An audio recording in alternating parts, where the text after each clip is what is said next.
RXRX stock analysis tomorrow and onward. In this 1-minute video, I'm telling you whether Recursion Pharmaceuticals stock is a buy or not for me. Context, I've done 36,000 videos. I've spent 5 figures on mentors and courses, and I've documented all of it, right?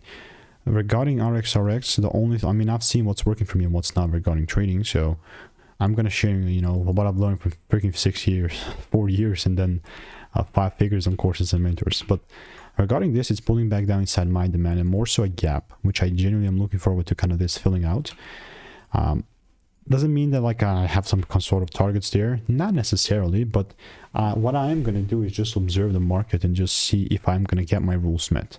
That means like a proper shift, a proper double break. And guess what? If the rules are met, then I have no problem with buying here. So I'll most definitely continue to keep you updated. And if you, let me just do this. And if you want to make more money trading in a simple way, click the first link in the description. That's a free newsletter.